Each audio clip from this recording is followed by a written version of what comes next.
This is video 8. Please watch videos 1, 2, 3, 4, 5, 6, and 7 before you watch video 8. I believe some of the most valuable information I share is in my first few videos, and all of these videos are connected to one another. So I want to talk a little bit about my personal emotional experience with having endometriosis and share that with other women, because it's very common, the types of things that we experience as our bodies have endometriosis, as our symptoms worsen, as we're seeking diagnosis, as we get diagnosed with the wrong things, and much, much more.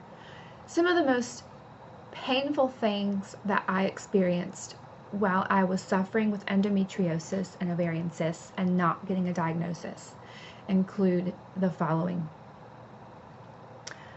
I would be having excruciating pain. I would be feeling sick. It would come and go, and I didn't know why. This in itself was physically, emotionally, and spiritually draining, especially for myself as a single mother for 7 years and an extremely limited to non-existent support system, no child support, just trying to survive from one day to the next. I had the opportunity to work from home with an employer that allowed me to set my own schedule. That's something that I still do, and I still seek out side jobs, and right now I have a couple of companies that are kind of like work from home temp agencies that try to help place you with other companies for side work, and I'm waiting to see if they bring me some more clients.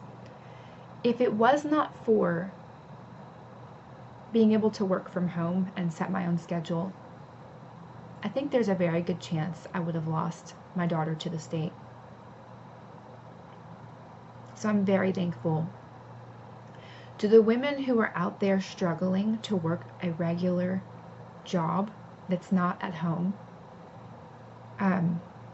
My prayers are with you, and my respect is with you, because you are so much stronger than I am. I don't think I could have done it. I was in so much pain. I was feeling so sick so often, in so many different ways, in so many different parts of my body.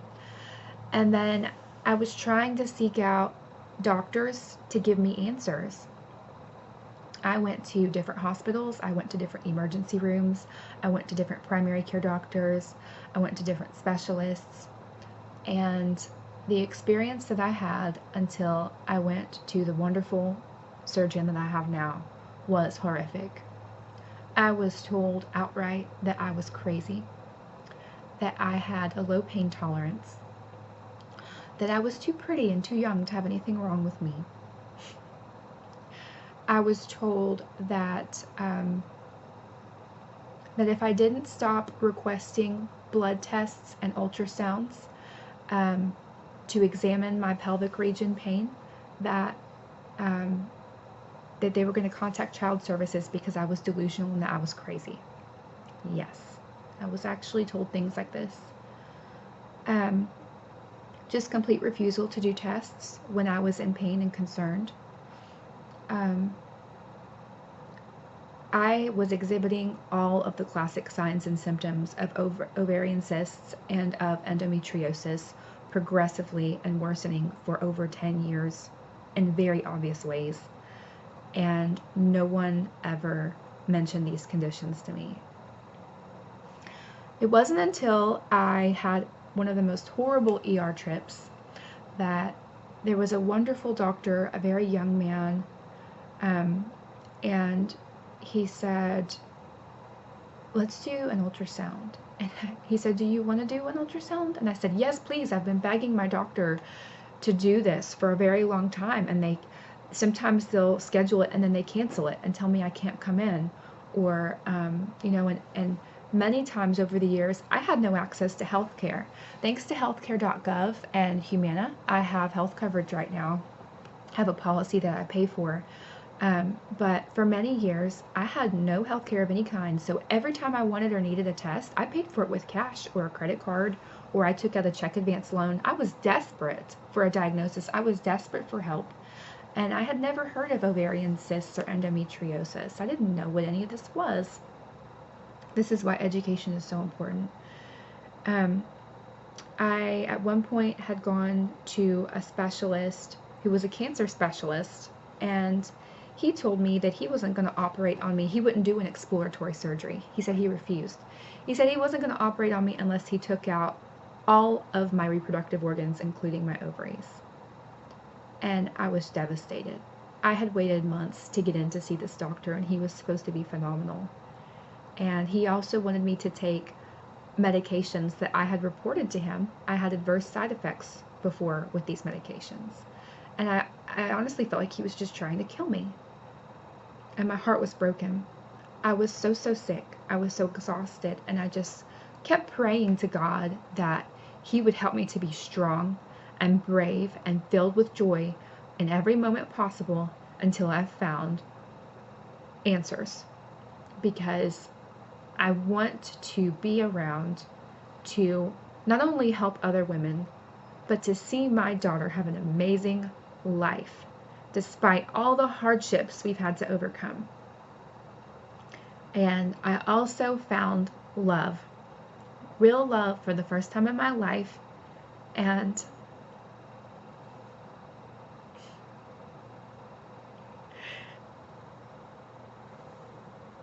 I am so thankful to this man for being a part of my life, because somehow he fell in love with me in the midst of my greatest struggle, and he stood by me filled with hope and positivity and joy, and he helped me to get through all this. I'm thankful to my contractors. I'm thankful to my husband's contractors. They have allowed us the flexibility to work and balance my doctor's visits and my surgery and my next surgery and caring for my daughter, and it's been the greatest blessing. And I just pray so much that all women have the experience of this kind of love and the experience of finding a doctor that treats them properly with love and respect and care, and just takes good care of them. It took many, many years for me to find that, so it makes it that much sweeter. And I'm just that much more thankful and grateful, because I know what it's like to be without for a long time. But I don't ever want to see another woman go through this, what I went through. No woman should go through this. But right now, millions and millions of women are going through this. I had to deal with friends and family members and acquaintances saying to me and treating me as though I was weak, I was a crybaby, I was making it all up. There was nothing wrong with me. Just because the doctors hadn't figured it out, there must be nothing wrong with me. I had to deal with enormous amounts of student loan debt. I had to deal with bias in the way I was treated by the college that I went to. Just lots and lots of people treating me as though I was just making all this up and I was imagining it, or that I was crazy all these years. And I wish and I hope, and I'm going to ask my doctor if there is some way that he can videotape my next operation in some kind of HD format, so that I can post it online to help people see what it is that I'm going through. After my surgery in November, the exploratory surgery that he performed, along with the repairs that he tried to do, he told my husband that I had one of the top 10 worst cases of endometriosis he had ever seen.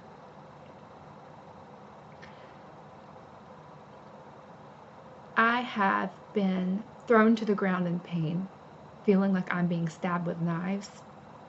I've had pain that feels like my insides are on fire. I've had pain that made me so overwhelmed that I could barely catch my breath and grab the wall and fall down. I've had days where I had so much pain I felt like I was going to throw up,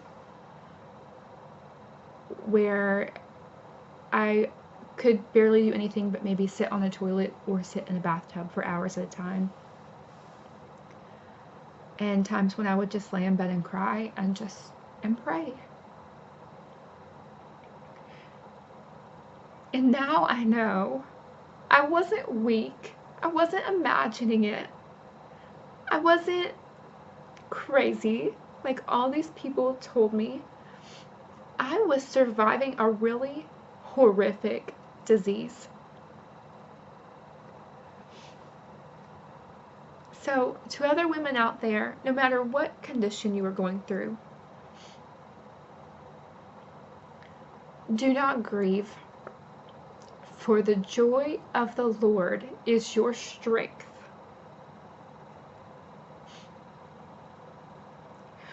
Always remember that. In every part of life, there is a capacity for great suffering, but there is an equal capacity for miraculous and incredible healing, whether it's facilitated by a 100% miracle from God, or if it's combined with prayer and science and health and love and support. So,